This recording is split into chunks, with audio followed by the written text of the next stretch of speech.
बघा, lecture number 6 solid state. आज आपण डिस्कस करणार आहोत काही डेरिवेशन्स.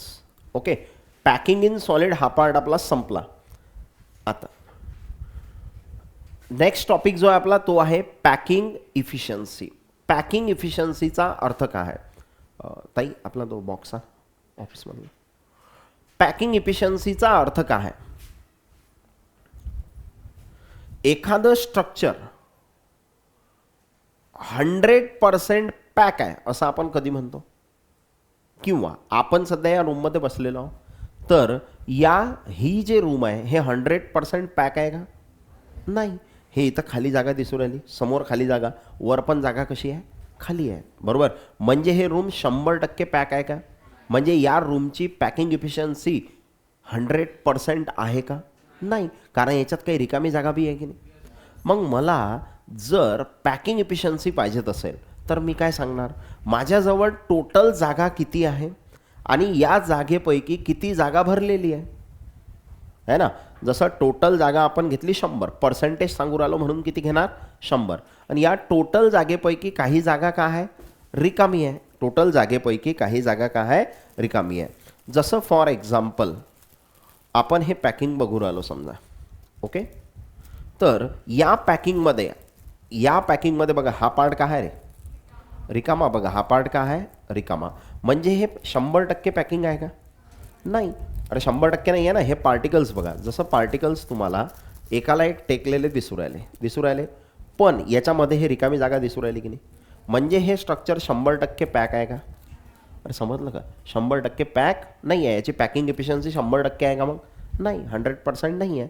मग आपल्याला तेच काढायचं आहे की मग पॅकिंग एफिशियन्सी किती आहे. ओके, 100% नाही आहे कारण त्याच्यामध्ये काही ना काही रिकामी जागा राहू राहिली. ओके, मग आता तेच आपल्याला बघायचं आहे. किंवा हे तुम्ही युनिट सेल कन्सिडर केली आहे ना, याच्यावरून तुम्हाला आणखी क्लिअर होते. हे पूर्ण भरेल आहे का युनिट सेल? मध्ये रिकामी जागा दिसू राहिली, म्हणजे हे 100% पॅक आहे का? नाही, है ना. म्हणजे टोटल व्हॉल्यूम किती आहे आणि टोटल व्हॉल्यूमपैकी किती व्हॉल्यूम पार्टिकलनं घेल आहे आणि बाकीचा व्हॉल्यूम रिकामा आहे. अरे बरोबर का? समजलं का काय म्हणायचं आहे मला? तर ओके, तर पॅकिंग इफिशियन्सी काय असते? Is the fraction or percentage of total space occupied by the sphere, म्हणजेच पार्टिकलनं किंवा स्पियरनं टोटल स्पेस किती ऑक्युपाय केलं. ठीक आहे, पार्टिकलनं किंवा स्पियरनं टोटल स्पेसपैकी किती स्पेस ऑक्युपाय केलं त्याला म्हणायचं पॅकिंग इफिशियन्सी. मग पर्सेंट पॅकिंग इफिशियन्सी सांगायची असेल तर volume occupied by particle in unit cell. एखाद्या युनिट सेलमध्ये पार्टिकलनं किती व्हॉल्यूम ऑक्युपाय केला divide by total volume of unit cell. आणि खाली काय घ्यायचं आहे? टोटल व्हॉल्यूम कोणाचा? युनिट सेलचा. युनिट सेलचा टोटल व्हॉल्यूम, त्याच्यापैकी पार्टिकलनं व्हॉल्यूम किती ऑक्युपाय केला. जसं हे एक युनिट सेल आहे. कोणती युनिट सेल आहे? हे कोणती आहे? सिंपल आहे का? का सिंपल म्हटलं तुम्ही याला? कारण पार्टिकल फक्त कुठं आहे? कॉर्नरला. आणि पार्टिकल फक्त कॉर्नरला असेल तर आपण त्याला काय म्हणतो? सिंपल क्युबिक युनिट सेल, बरोबर. मग आता या सिंपल क्युबिक युनिट सेलमध्ये पार्टिकलनं किती जागा घेल आहे? ओके, अन टोटल जागा किती आहे? टोटल जागा किती आहे? जागा म्हणजेच त्याचा व्हॉल्यूम. टोटल व्हॉल्यूम किती आहे युनिट सेलचा? युनिट सेल म्हणजे क्यूब आहे. क्यूबचा व्हॉल्यूम काढता येते का तुम्हाला? काय असते क्यूबचा volume? Length into breadth into height. आणि तिन्ही पण सारखेच असतात क्यूबसाठी, म्हणजे एल क्यूब येणार की नाही. अरे तुम्ही व्हॉल्यूम कसा काढसाल युनिट सेलचा? ही लेंथ आणि ही लेंथ है ना. Length into breadth into height, याला काय म्हणतो आपण? व्हॉल्यूम, बरोबर. मग हा व्हॉल्यूम जर काढला तुम्ही तो युनिट सेलचा झाला. याच्यापैकी है ना पार्टिकलनं किती व्हॉल्यूम गेला आहे? पार्टिकलनं किती गेला आहे सांगा बरं? या पार्टिकलनं किती व्हॉल्यूम गेला आहे? एवढा. अरे एवढाच पार्टिकल अंदर आहे की नाही? हा यानं एवढा जो अंदर आहे हे पहा एवढा. अरे समजून राहिलं का? पूर्ण घेतला का या पार्टिकलनं व्हॉल्यूम? आणि या 8 ठिकाणचा मिळून किती पार्टिकल होते? एकच होते. शिकवलं तर काय? सिंपल क्युबिक युनिट सेलमध्ये किती पार्टिकल असते? एकच पार्टिकल असते. या 8 ठिकाणचा मिळून एक पार्टिकल, म्हणजे या युनिट सेलमध्ये फक्त एकाच पार्टिकलनं जागा घेलाय की नाही. आणि तो एक पार्टिकल हा बॉल सारखा म्हणजे स्पियर सारखा दिसू राहिला. आणि स्पियरचा व्हॉल्यूम काढता येते का तुम्हाला? Volume of sphere 4/3 pi R cube. Volume of sphere काय असते? 4/3 पाय आर क्यूब. म्हणजे युनिट सेलचा व्हॉल्यूम काढणार तुम्ही आणि त्याच्यापैकी पार्टिकलचा व्हॉल्यूम किती आहे ना. टोटल युनिट सेलपैकी पार्टिकलचा व्हॉल्यूम किती आहे ते काढता येते ना. आणि त्याच्यावरून तुम्ही काय काढणार? Percent packing efficiency. पर्सेंटेज आहे म्हणून मल्टिप्लायला काय आलं? 100. कारण पर्सेंटेज आपण कितीपैकी सांगतो? 100 पैकी. समजलं का? काय म्हणायचं आहे? समजलं? तर पॅकिंग इफिशियन्सी काय असते? फ्रॅक्शन किंवा पर्सेंटेज.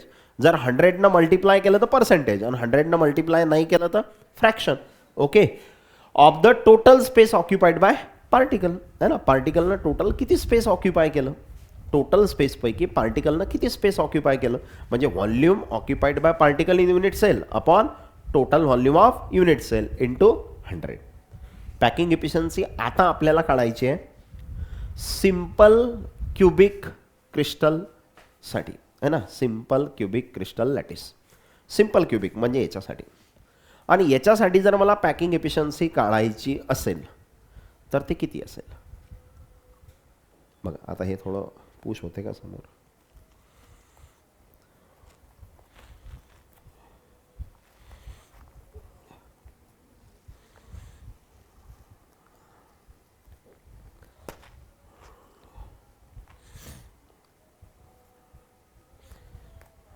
टफ आहे थोडंसं म्हणून पाहू आपण.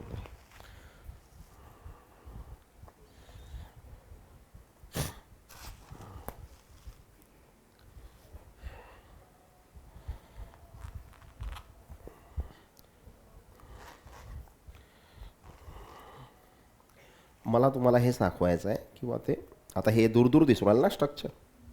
आपण ते जोड जोड काढू.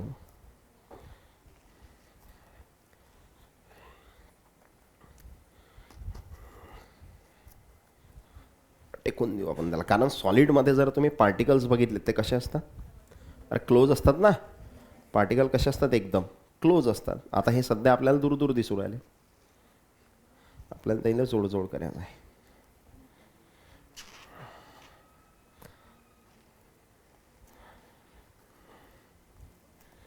होईल की नाही? हां काढला. पॉज करून घे व्हिडिओ. नाही नाही राहू द्या. पोरायला दिसलं पाहिजे किती मेहनत करा आहे की नाही.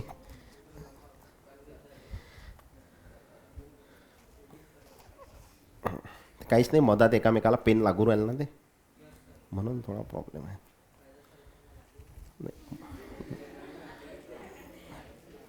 काळजी केल्याबद्दल धन्यवाद आहे की नाही. जोड आणली ना ते युनिट्स.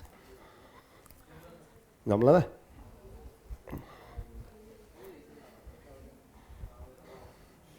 जमलं ना?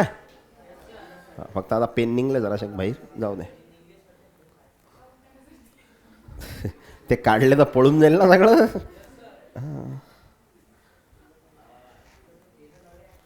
पेन नवे आहेत. एरे काय एवढे सापडले का कुठे? विकत आणायला बालय खर्च करला याच्यावर. हां बघा आता दिसू राहील सिम्पलवाले युनिट्स आहेत. पार्टिकल कसे असतात? क्लोज असतात की नाही. पार्टिकल एकदम क्लोजली स्पेस. म्हणजे सिम्पल युनिट सेल बघितली तुम्हाला अशी दिसेल.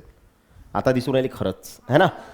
ॲक्च्युअलमध्ये सॉलिडमध्ये पार्टिकल्स क्लोजली स्पेस असतात म्हणजे असे है ना. एकदम असे जवळजवळ जवळजवळ पार्टिकल दिसतात. मग आता हे पार्टिकल तुम्हाला जवळ दिसू राहिले. हे एक युनिट सेल आहे.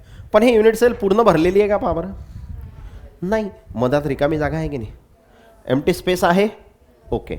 मग आता तुम्ही म्हणसाल सर एम्प्टी स्पेस कमी दिसू राहिले पार्टिकल जास्त दिसू राहिले है ना. पण ॲक्च्युअलमध्ये तसं नाही आहे. हा पूर्ण पार्टिकल युनिट सेलच्या आतमध्ये आहे का? अरे नाही आहे ना. अरे हे मी पेननं जोडेला आहे तर हे युनिट सेल इथपर्यंतच आहे. हे पहा हा पेन दिसू राहिला थोडाफार. याच्या खालचा पार्टिकल युनिट सेलच्या आतमध्ये आहे का? नाही आहे ना. तर हे एक सिंपल क्युबिक युनिट सेल आहे. हे जर तुम्ही समोरून पाहिलीत तुम्हाला अशी दिसेल. अशी दिसेल का? अशी दिसेल. दिसू राहिली? हेच आहे ना. बरं. मग आता हे फक्त मला तुम्हाला दाखवायचं होतं की हे असं आहे सिंपल क्युबिक युनिट सेल ज्याच्यामध्ये पार्टिकल फक्त कुठं आहे? कॉर्नरला. मग आता या सिंपल क्युबिक युनिट सेलमध्ये जर तुम्ही हा एक बॉल घेतला ठीक आहे. म्हणजे हा स्पियर आहे पार्टिकल आहे तर याची काहीतरी रेडियस असेल की नाही. कारण हे सर्क्युलर आहे. सर्क्युलरची रेडियस असते. म्हणजे या स्पिअरची काहीतरी रेडियस आहे. ते रेडियस किती आहे? आर. ते रेडियस किती आहे? आर. ओके. आता याची काहीतरी एज लेंथ आहे. एज लेंथ म्हणजे काय रे? या दोन स्पिअरला जॉईन केलेला आहे आपण सेंटरपासून सेंटरपर्यंत. अरे करेल आहे ना. या दोन स्पिअरला सेंटर टू सेंटर जॉईन करला आहे की नाही. आणि हे जे डिस्टन्स आहे सेंटर टू सेंटर याला म्हणतात एज लेंथ. इथं लाईन असेल आतमध्ये अशी, तर दोघांना जोडण्यासाठी. मग या दोघांच्या सेंटर टू सेंटर डिस्टन्स म्हणजे काय आहे? Edge length. त्याला आपण ए म्हणतो. हे पाहे, हे इथून पासून तर इथपर्यंत हे काय आहे टोटल? Age length. म्हणजे कशानं दाखवलं आपण ते? एनं. एज लेंथ कशानं दाखवली? एनं. आणि हा जो स्पिअर दिसू राहिला या स्पिअरची रेडियस किती आहे? आर. रेडियस किती आहे? आर. तर सगळ्यात पहिले काय केलं आपण? Consider simple cubic unit cell. एक सिंपल क्युबिक युनिट सेल घेतली, फिगरमध्ये दिसू राहिली आपल्याला, आणि तिला आपण असं फ्रंट साईडनं पाहत आहोत. या युनिट सेलला असं फ्रंट साईडनं बघत आहोत. ओके. हे सिंपल क्युबिक युनिट सेल आहे. मग आता याची जे ए आहे ते आपण एज लेंथ घेतली. एज लेंथ म्हणजे काय? या दोन स्पिअरच्या सेंटरमधलं डिस्टन्स, हे वाला सेंटर टू सेंटर आहे ना, त्याला काय म्हणायचं? Edge length. समजा हे म्हणू आपण असं, centre to centre distance edge length. ही पण तेवढीच, ही पण तेवढीच, आणि ही पण तेवढीच, कारण हे क्यूब आहे. क्यूबच्या सगळ्या साईड सारख्या. समजलं? ओके. मग हे एक युनिट सेल आहे, त्याची एज लेंथ ए आहे, आणि आर काय आहे? Radius of each constituent sphere. हा जो प्रत्येक पार्टिकल आहे या पार्टिकलची रेडियस किती आहे? आर. फिगरवरून तुम्हाला काय दिसते? हा जो ए आहे हा ए काय आहे रे? आर आणि आर. टोटल ए सांगायचा असेल तर आर प्लस आर आहे की नाही. आर प्लस आर केलं तर काय भेटेल? ए. म्हणजे किती? 2r. म्हणजे फिगरवरून तुम्हाला समजलं ए किती आहे? 2r. ए किती आहे? 2r. मग आता मला या युनिट सेलचा व्हॉल्यूम पाहिजे. कसा काढसाल? हे युनिट सेल आहे, याचा मला व्हॉल्यूम पाहिजे. कसा काढसाल सांगा? युनिट सेलचा व्हॉल्यूम कसा काढतात? Length into breadth into height. Length किती आहे? ए. ब्रेथ किती आहे? ए. हाईट किती आहे? ए. म्हणजे ए इंटू ए इंटू ए. काय झालं? ए क्यूब. म्हणजे याचा जर व्हॉल्यूम काढायचा असेल तुम्हाला युनिट सेलचा, तर तो काय आहे? ए क्यूब. युनिट सेलचा व्हॉल्यूम काय आहे? ए क्यूब. युनिट सेलचा व्हॉल्यूम आहे ए क्यूब. पण एची किंमत किती आहे? 2r. मग तुम्ही एच्या ठिकाणी काय पुट केलं? 2r. आणि त्याचा क्यूब आहे. मग 2चा क्यूब किती होते? 8. आणि आरचा क्यूब? R cube. म्हणजे या युनिट सेलचा व्हॉल्यूम किती झाला? 8r cube. समजलं? युनिट सेलचा व्हॉल्यूम किती झाला? 8r cube. एच्या ठिकाणी तुम्ही 2r पुट केला. मग हा युनिट सेलचा व्हॉल्यूम आहे. आता मला पाहिजे पार्टिकलचा व्हॉल्यूम. म्हणजे कोणाचा आहे? आता हे युनिट सेल आहे. ओके. मग हे युनिट सेल जे आहे हे किती पार्टिकलपासून बनेल आहे? एकच. युनिट सेलमध्ये एकच पार्टिकल आहे. तुम्ही म्हणताल सर 8 दिसू राहिले, पण युनिट सेलच्या आतमध्ये किती आहे?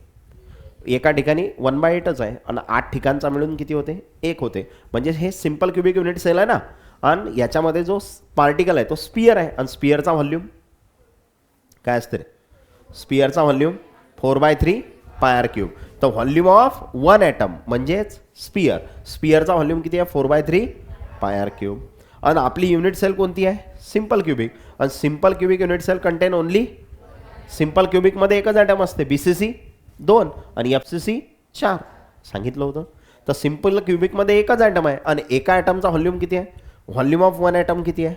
4/3 पायर क्यूब. म्हणजे तुम्हाला ॲटमचा व्हॉल्यूम भेटला, युनिट सेलचा व्हॉल्यूम भेटला. मग ॲटमच्या व्हॉल्यूमला युनिट सेलच्या व्हॉल्यूमनं डिवाइड करायचं इंटू 100. त्याला काय म्हणायचं? Percent packing efficiency. तर पर्सेंट पॅकिंग इफिशियन्सी काय आहे मग? पर्सेंट पॅकिंग इफिशियन्सीचा फॉर्म्युला काय असते? Volume occupied by particle in unit cell upon total volume of unit cell into 100. कारण पर्सेंटेज काढून राहिलो. मग आता मला सांगा व्हॉल्यूम ऑक्युपाइड बाय पार्टिकल किती आला? हा पार्टिकल आहे, त्याचा व्हॉल्यूम किती आहे? 4/3 पायर क्यूब. म्हणजे किती आहे? 4/3 pi R cube. Divide by काय आहे? Volume of unit cell. Unit सेलचा व्हॉल्यूम किती आहे? 8r cube. युनिट सेलचा व्हॉल्यूम किती आहे? 8r cube. आणि इंटू काय येणार? इंटू 100. काय कॅन्सल होणार? R cube cancel. वर काय राहिलं? 4 पाय इंटू 100. खाली काय राहिलं? 3 × 8. बरोबर. परत कितीनं डिवाइड होते? 4 4 1 जार 4, 4 2 जार 8. म्हणजे वरती किती राहिलं? पाय. पाय म्हणजे 3.14 इंटू 100 डिवाइड बाय 3 दुनी 6. 100 मल्टिप्लाय केलं तर हा पॉईंट 2 शिफ्ट होईल आणि 2 शिफ्ट झाला तर 314 डिवाइड बाय 6 आणि हे तुम्ही केलं उत्तर की किती येते 52.36 किती येते 52.36 समजलं. तसं ते 33 येणार तुमचं. ओके, तर आपण ते लॉग कॅल्क्युलेशन केलं तुम्ही त्यात ते आपण पायची व्हॅल्यू 3.14 घेतली. त्या 14च्या पुढे बी काहीतरी असते की नाही असते का पायची व्हॅल्यू. हां, तर ते किती येणार 52.36%. हे पॅकिंग इफिशियन्सी आहे कोणाची सिम्पल क्युबिकची. याचा अर्थ काय होते आता, याचा अर्थ काय आहे सिम्पल क्युबिक युनिट सेलची पॅकिंग इफिशियन्सी किती आली 52.36%. म्हणजे सिम्पल क्युबिक युनिट सेल जर तुम्ही 100% पकडली 100% तर त्याच्यापैकी इतक्या पर्सेंट काय आहे तिथं पार्टिकल. पार्टिकलने एवढी जागा घ्यायला ना टोटल 100% पैकी 52.36% जागा कोण घ्यायलाय पार्टिकलनं. मग रिकामी जागा कशी काढणार, रिकाम्या जागेला म्हणणार आपण वॉइड पर्सेंटेज. काय म्हणणार वॉइड पर्सेंटेज. टोटल जागा किती होती 100, त्याच्यापैकी भरेल किती आहे 52.36, तर रिकामी किती आहे 100 मधून 52.36 मायनस करा किती राहिले 47.64. एवढी जागा काय आहे रिकामी म्हणजे वॉइड आहे. समजलं का काय केलं तर सर्वात आधी काय केलं आपण एक सिम्पल क्युबिक युनिट सेल घेतली ज्याच्यामध्ये पार्टिकलची रेडियस आर, युनिट सेलची एज लेंथ ए, बरोबर. मग आपण फिगरवरून सांगितलं बा ए का आहे तर ए का आहे 2r, ए का आहे 2r, r प्लस r म्हणजे किती 2r, ए झाला 2r. मग युनिट सेलचा व्हॉल्यूम पाहिजे. युनिट सेलचा व्हॉल्यूम काय असते ए क्यूब आणि एची किंमत किती आहे 2r म्हणजे 2rचा क्यूब, 2चा क्यूब 8, rचा क्यूब r क्यूब म्हणजे व्हॉल्यूम काय झाला 8r क्यूब. मग एका ॲटमचा व्हॉल्यूम, ॲटम कसा आहे स्पियर गोल आहे, स्पियरचा व्हॉल्यूम काय असते 4/3 पाय r क्यूब. मग आपली सिम्पल क्युबिक युनिट सेल आहे त्याच्यात किती पार्टिकल असते एकच. सिम्पल क्युबिक युनिट सेलमध्ये पार्टिकल किती आहे एक आणि याच्यात एकच पार्टिकल आहे त्यामुळे आपण एका पार्टिकलचा व्हॉल्यूम काढला किती आहे 4/3 पाय r क्यूब. आता मला पॅकिंग एफिशियन्सी पाहिजे. वरती पार्टिकलचा व्हॉल्यूम, खाली युनिट सेलचा.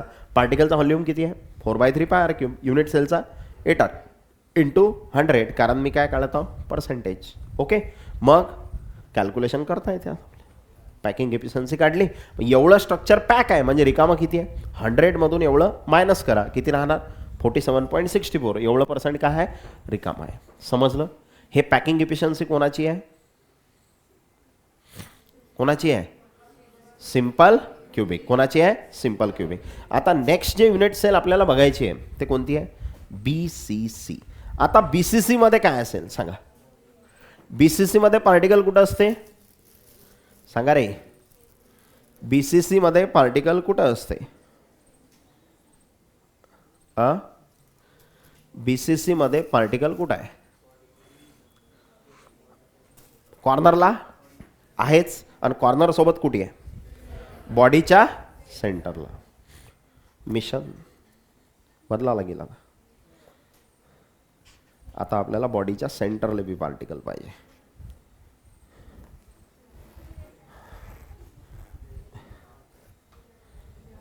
ओके, असं आहे. आता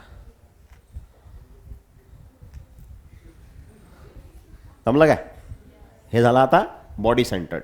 तर आता पार्टिकल कुठं आहे कॉर्नरला आहेच आणि कॉर्नर सोबत कुठे आहे अजून बॉडीच्या सेंटरला. कॉर्नरला आहेच आणि कुठं आहे बॉडीच्या सेंटरला. समजून घ्या आता आहे म्हणून है ना. हां, मग आता मला याची इफिशियन्सी पाहिजे बॉडी सेंटरची. कोणाची बॉडी सेंटरची पॅकिंग इफिशियन्सी काढायची आहे. पहिल्यापेक्षा जास्त असेल की कमी असेल पहिल्यापेक्षा पॅकिंग जास्त असेल की कमी असेल जास्त असेल ना कारण पार्टिकल वाढला की नाही तर युनिट सेलमधली जागा अजून ऑक्युपाय होणार की नाही.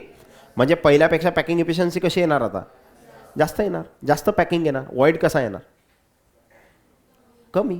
रिकामी जागा कमी येईल ना. हां, तर हे body centred cubic unit cell आहे. मग याच्यासाठी आता मी हे body centred cubic unit cell घेतली समजा हे अशी ठेवेल आहे. ओके, हे मग आता याच्यामध्ये मी 3 पार्टिकल कन्सिडर केले. कोणकोणते कोणकोणते 3 पार्टिकल कन्सिडर केले मी 2 कॉर्नरचे. हे पहा हा एक कॉर्नरचा आहे हा एक कॉर्नरचा आहे आणि हा कोणता आहे सेंटरचा. 2 पार्टिकल कोणते आहेत कॉर्नरचे है ना. समजा हे जर युनिट सेल तुम्ही घेतली तर हा समोरच्या कॉर्नरचा पार्टिकल हा वाला ए वाला जो दिसते तो हा आहे. ए वाला हा आहे. सी वाला कोणता आहे याच्या मधातला हा वाला है ना. हा सी वाला आहे आणि एफ वाला कोणता आहे? हा ए सी. एफ कोणता येईल? हे पहा, हा कॉर्नर आणि हा कॉर्नर जर बघितला कसं दिसू राहिलं हे पहा, हे अशी आहे. असं जर पाहिलं तुम्ही तर हा कोणता आहे? ए. हा कोणता आहे? हा कोणता आठी? डीचा येईल. हा कोणता येईल? एफ नाही येईल. एफ थोडी येईल. एफ तर मागचा आहे ना, इथं असेल ना, इथचा काहीतरी असेल ना तो. हा जर ए घेतला तर हा तुमचा हा आहे हा. आणि आपल्याला एफ पाहिजे म्हणजे कोणता पाहिजे? हा घेतला सेंटरचा आणि एक कुठं पाहिजे? याच्या मागचा म्हणजे हा म्हणजे कोणकोणता गेलाय? एक हा, हे दोन आणि हा एक सेंटरचा, हे वाला घेतले आपण. समजले कोणते घेतले? तर हा एक घेतला आणि एक मधातला. आता हे 3 पार्टिकल्स इथं काढलेले आहेत. समजलं कोणते 3 काढलेले आहेत तर? ओके. आता नेक्स्ट कोणती युनिट सेल आहे? Body centred. कारण पार्टिकल कॉर्नरला आहेच आणि कॉर्नरसोबत कुठे आहे? बॉडीच्या सेंटरला. बॉडी सेंटर्ड युनिट सेल आहे. मग सर्वात आधी आपण कन्सिडर केली body centred cubic unit cell. मग त्या युनिट सेलमध्ये एक आहे एज लेंथ. अरे हे युनिट सेल आहे ना, मग इथून पासून इथपर्यंतचं डिस्टन्स काय आहे? Edge length. अरे आहे का? इथून पासून इथपर्यंत काय आहे? Edge length. मग हे पण ए आहे, हे पण किती आहे? अरे हे क्यूब आहे रे. ह्या तिन्ही साईड जरी दिसून नाही राहिल्या पण सारख्या आहेत. ठीक आहे, ह्या तिन्ही पण काय आहेत? सारख्या आहेत. A body centred cubic lattice आहे ना. क्युबिक आहे म्हणजे तिन्ही साईड सारख्या आहेत. क्यूबच्या तिन्ही साईड सारख्या असतात. मग हे झाली एज लेंथ ए. हे पण एज लेंथ ए, हे पण एज लेंथ ए. आता हा जो स्पियर आहे याची रेडियस रे, इथून पासून इथपर्यंतचं डिस्टन्स म्हणजे काय आहे? रेडियस. आणि हे रेडियस किती आहे? आर. या पार्टिकलची रेडियस किती आहे? आर. तर आर काय आहे? Radius of each constituent sphere. प्रत्येक स्पियरची रेडियस किती आहे? आर. तुम्ही जर लक्ष दिलं तर हा टॉपिक इंटरेस्टिंग आहे, समजायला सोपा जाते आहे ना. कारण थोडं मॅथमॅटिकल आहे. मॅथ्समध्ये कसे थेरम करता तुम्ही तशाच टाईपमध्ये आहे थोडंफार. ओके बघा आता. तर याची रेडियस किती घेतली? आर. आता मला इथे एक ट्रँगल दिसते. कोणता? Triangle F E D. कोणता ट्रँगल? F E D. म्हणजे कोणता? पा एफ ई डी कोणता आहे? एफ ई डी म्हणजे हा वाला आहे. हा एफ ई बनला का ट्रँगल? पहा बरं, एफ ई डी दिसला. तर हा एक ट्रँगल आहे. कोणता? F E D. आणि ट्रँगल एफ ई डी मध्ये अँगल ई किती आहे? 90 डिग्री. अँगल ई किती आहे? 90 डिग्री. म्हणजे हा वाला जो अँगल आहे क्यूबच्या साईड आहेत ना त्या, तर हा अँगल किती असेल? 90 डिग्री है ना. तर हा अँगल किती आहे? 90 डिग्री. आणि जर एखाद्या ट्रँगलमध्ये अँगल 90 डिग्री असेल तर पायथागोरस थेरम लावतो आपण. लावतो का? ऐकेलं आहे का? मराठीत त्याला म्हणतात पायथागोरसचे प्रमेय है ना. तर पायथागोरस थेरम लावतो आपण इथं जेव्हा ट्रँगलमध्ये 90 डिग्रीचा अँगल असते. आणि पायथागोरस थेरम काय सांगते?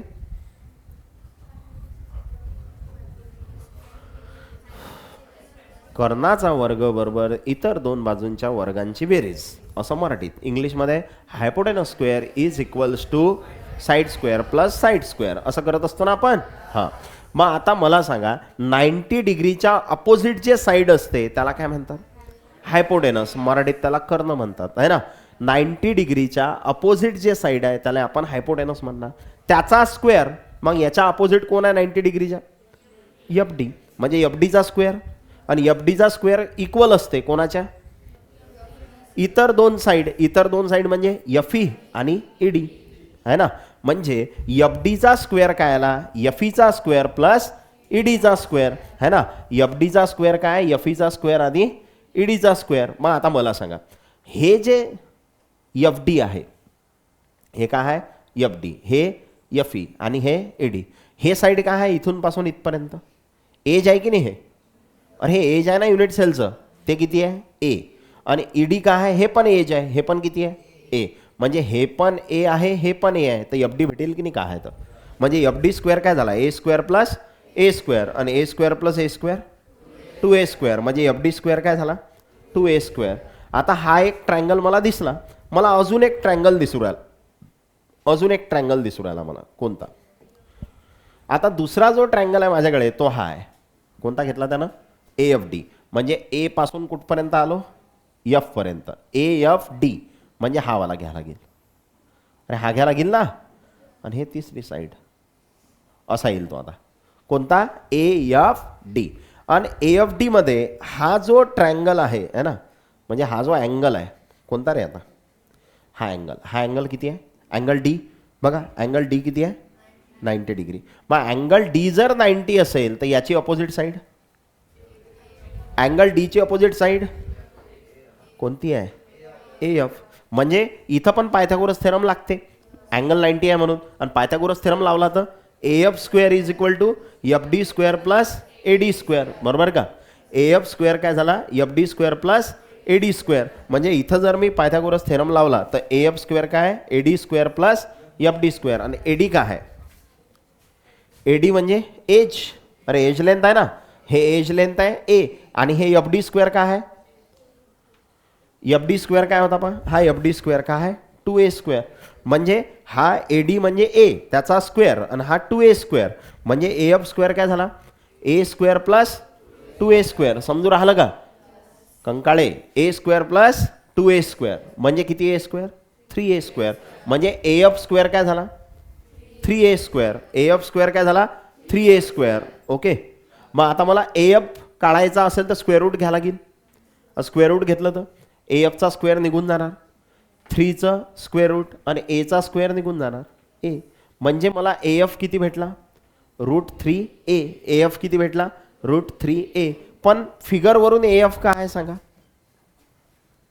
फिगरवरून जर AF काढायचा आहे तर बघा हे एवढी रेडियस R, इथून पासून इथपर्यंत मोजलं R, इथून पासून इथपर्यंत मोजलं R, इथून पासून इथपर्यंत मोजलं R. म्हणजे AF किती आहे? 4R. 4R आहेत ना तिथं. AF किती आहे?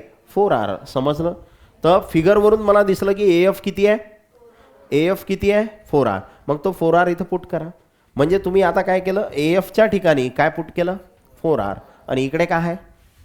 √3A. काय आहे रे? √3A. मग आता हा √3 इकडे शिफ्ट करा तर 4R upon √3 is equals to A. A भेटला की तुम्हाला? A किती भेटला? 4R upon √3. A किती भेटला? 4R upon √3. पहिले तुम्हाला A डायरेक्ट भेटला होता सिंपल क्युबिकमध्ये. किती आला होता? A 2R. सिंपल क्युबिकमध्ये A किती आला होता? 2R. तो डायरेक्ट फिगरवरून भेटला. इथं डायरेक्ट भेटला का? इथं तुम्हाला 2 वेळा पायथागोरस थेरम लावा लागला है ना. आणि नंतर तुम्हाला A आणि R मधलं रिलेशन भेटलं की A किती आहे? 4R upon √3. A किती आहे? 4R upon √3. मग आता A भेटला तर पुढची प्रोसेस आता माहीतच आहे तुम्हाला. काय करत असतो?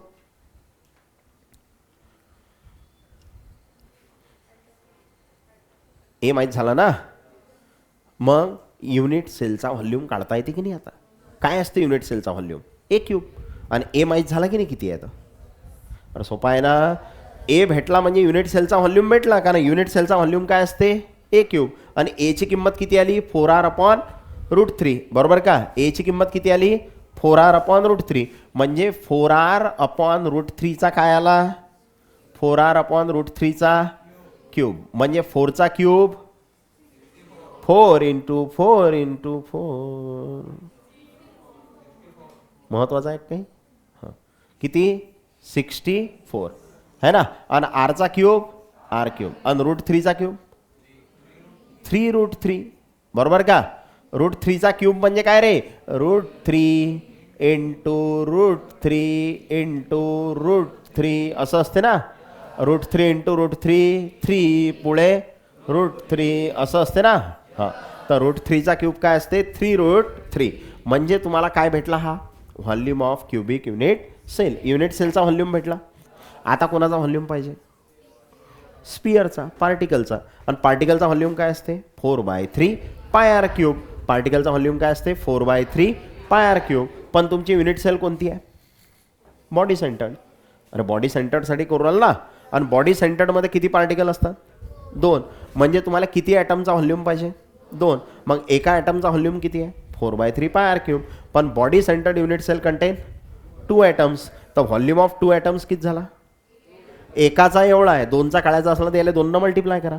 म्हणजे 4/3 πr क्यूबला कितीनं मल्टिप्लाय करसाल? 2 तर 4 × 2 8. म्हणजे 8/3 πr क्यूब. हा कोणाचा व्हॉल्यूम आहे? 2 ॲटमचा. आणि BCC युनिट सेलमध्ये किती ॲटम आहेत? 2. BCC युनिट सेलमध्ये किती ॲटम आहेत 2 आणि त्याचा व्हॉल्यूम किती आला 8/3 पाय आर क्यूब. म्हणजे तुम्हाला युनिट सेलमधल्या ॲटमचा व्हॉल्यूम माहीत झाला, तुम्हाला युनिट सेलचा व्हॉल्यूम माहीत झाला. आता पॅकिंग एफिशियन्सी भेटते. काय आहे पर्सेंट पॅकिंग एफिशियन्सीचा फॉर्म्युला?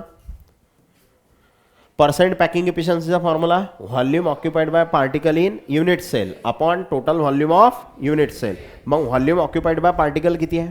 किती पार्टिकल आहेत 2 आणि 2 पार्टिकलचा व्हॉल्यूम किती आहे 8/3 पाय आर क्यूब. म्हणजे काय करसाल तुम्ही इथं 8/3 pi R cube divide by unit सेलचा व्हॉल्यूम. युनिट सेलचा व्हॉल्यूम किती होता पहा, किती आहे 64 आर क्यूब अपॉन 3√3. किती येणार 64 R cube upon 3√3 into 100. Percentage आहे ना.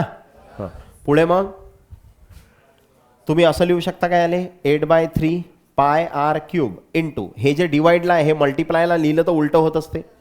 मॅथ असं सांगते बा 3√3 अपॉन 64 आर क्यूब इंटू 100. आता काय कॅन्सल होते पहा आर क्यूब कॅन्सल 3 कॅन्सल 8 1 8 8 8 64. म्हणजे वर काय राहिला आता पाय राहिला नंतर √3 इंटू 100 आणि खाली काय राहिला 8.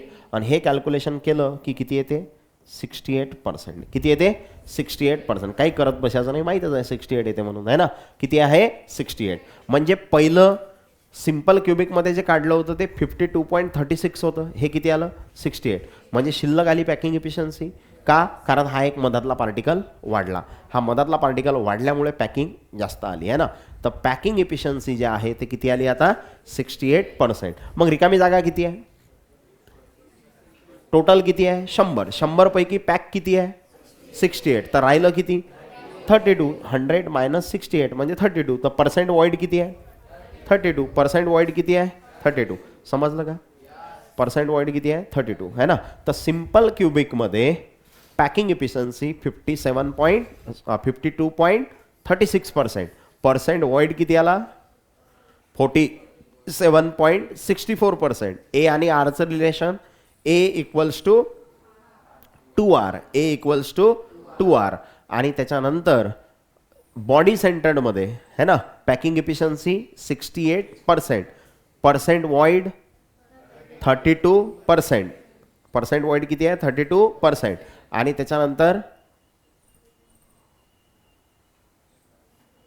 ए आणि आर मधलं रिलेशन किती आलं A equals to 4R upon √3. A equals to 4R upon √3. Clear आहे का एवढं? तर इथं आपण आज 2 डेरिवेशन डिस्कस केले पॅकिंग एफिशियन्सीसाठी. दोघांच्या पॅकिंग एफिशियन्सी महत्त्वाच्या, दोघांचे वॉइड महत्त्वाचे आणि दोघांमधलं ए आणि आर मधलं रिलेशन महत्त्वाचं. युनिट सेल समजल्या? ठीक आहे. आता आपल्याला थर्ड जे बघायचे आहे ते कोणती आहे फेस सेंटर्ड. एक राहिली ना, म्हणजे अजून एक डेरिवेशन करायचं आपल्याला कोणतं फेस सेंटर्डचं. मग या टॉपिकचे MCQ. मग डेरिवेशन येते डेन्सिटीचं है ना. आणि हे झालं की मग डेन्सिटीच्या डेरिवेशनवरचे क्वेश्चन्स. तर ते आता आपण घेऊ नेक्स्ट क्लासमध्ये.